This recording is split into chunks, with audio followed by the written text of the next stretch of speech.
জেলখানার মতো তার থেকে তো একটু শান্তি আছে। পরিবারের জন্য আর কি 16 বছর যাবত আছেন? হ্যাঁ, পরিবারের জন্য শান্তি আছে, কিন্তু আসার গ্যারান্টি নেই। ঢোকার গ্যারান্টি আছে কিন্তু বের হওয়ার কোনো গ্যারান্টি নেই। এটা মনে করেন যে চাপায় রাখিছে না পরিবারকে, কখন যেন বুঝতে না পারে যে আমি কষ্ট আছি। অনেক কষ্ট করছি ভাই, 30 থেকে 32 বছর। গার্মেন্টস জীবনটা আর জেলখানার জীবনটা একদম সেম। 16 বছর যাবত কি করতেছেন? 16 বছর যাবত আমি জব করি, জবের পাশাপাশি পড়াশোনা করতেছি।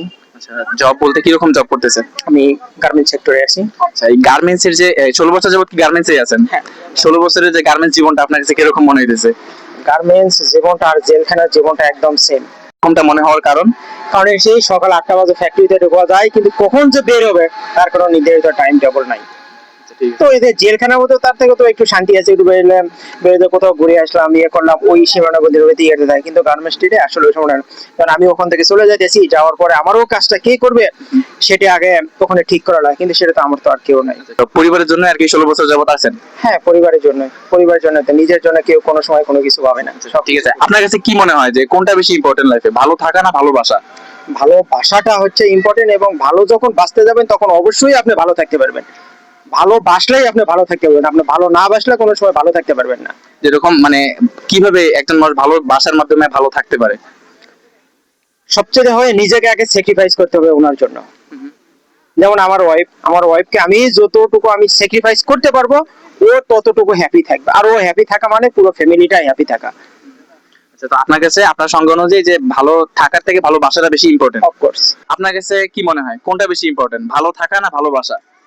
ভালো ভালো থাকা মনে হয় সবচেয়ে বেশি। 5টা বছর আমি এই গার্মেন্টসে জব করি, প্লাস জব করার পাশাপাশি দেখা যায় যে যদি আমি এক মাসে যদি স্যালারি কম দেই বা টাকা কম দেই, বাবা মার মুখের দিকে তাকান যায় না, মানে কেমন জানি হয়ে যায়। মানে এই জিনিসটা খারাপ লাগে যে তাদেরও বুঝতে হবে যে আমরা এখানে কিভাবে থাকি, কি কষ্ট করি। আমাদের তো একটা জীবন আছে, সেই সকাল 6টায় এটাই যে গ্যারান্টি আছে, কিন্তু আসার গ্যারান্টি নেই। ঢোকার গ্যারান্টি আছে কিন্তু বের হওয়ার কোনো গ্যারান্টি নেই।